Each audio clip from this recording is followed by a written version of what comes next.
Hello friends, मैं हूँ प्रिया मित्तल। आज हम करेंगे पार्ट 19 हिंदी। पार्ट का नाम है मैं और मेरा देश। ठीक है, इसके कुछ शब्दार्थ हैं, उन्हें हम करेंगे। ठीक है, पहला है आग्रह मतलब निवेदन, श्रेष्ठ मतलब अच्छा, आघात मतलब चोट, सुरक्षित मतलब बिना चोट लगे, अपशब्द मतलब गाली, मुग्ध मतलब लीन, निषिद्ध मतलब मना करना, लांछित मतलब दोष मुक्त, दुर्लभ मतलब कठिन, आचरण मतलब व्यवहार, शिष्ट मतलब सभ्य, प्रतिष्ठा मतलब मान सम्मान, वर्जित मतलब मना, पुस्तकालय मतलब वाचनालय, ठेलम ठेल मतलब ढक्कम दुक्का, विलंब मतलब देरी है। ये शब्दार्थ हमारे कंप्लीट हो गए हैं। अब हम करेंगे प्रश्नोत्तर।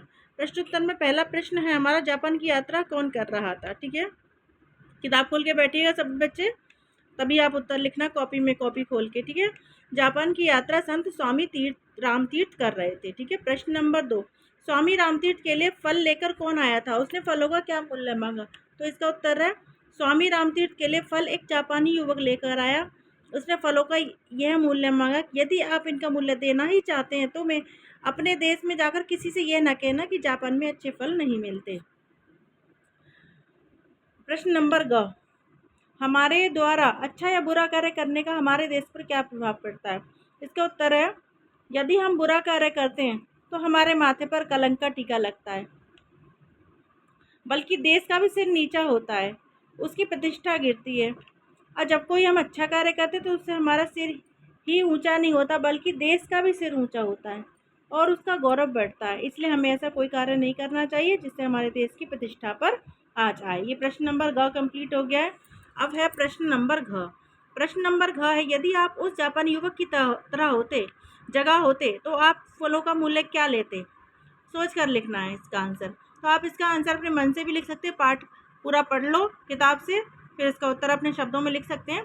बाकी क्या, इस क्वेश्चन का उत्तर यह रहेगा, यदि हम भी जापानी युवक की तरह होते तो हम भी फलों का मूल्य नहीं लेते, क्योंकि उसके साथ हमारे देश की प्रतिष्ठा का सवाल जुड़ा हुआ है। ठीक है, प्रश्न नंबर ड, जब हम कोई श्रेष्ठ कार्य करते तो क्या होता है। देखिए, यहाँ पर हमने इस क्वेश्चन में भी लिखा था ना, इस क्वेश्चन यहाँ से ही इस क्वेश्चन का आंसर हम लिख सकते हैं।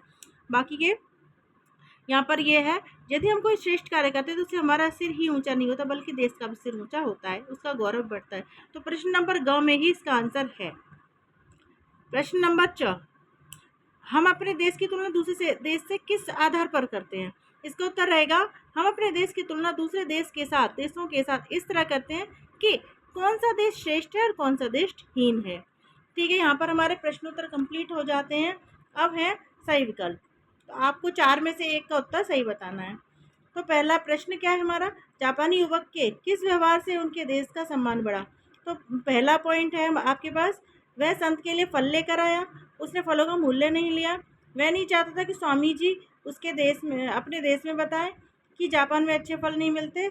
नंबर 4, वह संतों का आदर करता था, उसने फलों का मूल्य नहीं लिया। ठीक है, प्रश्न पॉइंट 2 जो है वो राइट है। ठीक है, उसने उससे फलों का मूल्य नहीं लिया था क्योंकि वो उसका मेहमान था उस देश का। दूसरे देश के युवक के किस कार्य ने देश का सम्मान घटाया। उसने केला खाकर छिलका सड़क पर फेंका, उसने पुलिस से बुरा व्यवहार किया, पुस्तकालय की पुस्तक से दुर्लभ चित्र चुराए, वह झूठ बोलता था। तो पॉइंट नंबर 3, पुस्तकालय की पुस्तक से दुर्लभ चित्र चुराए। ठीक है, अब प्रश्न नंबर 4 है, उसमें सही गलत लगाना है हमें। तो निमंत्रित होने पर सही समय पहुंचना चाहिए। इसका उत्तर रहेगा सही, जो हमें समय दे उसी समय हमें पहुंचना चाहिए, टाइम का हमें पंचुअल होना चाहिए। ठीक है, केला खाकर छिलका सड़क पर फेंकना चाहिए नहीं, कक्षा में बुरा आचरण करना चाहिए नहीं, देखिए शिष्टाचार से ही रिलेटेड है।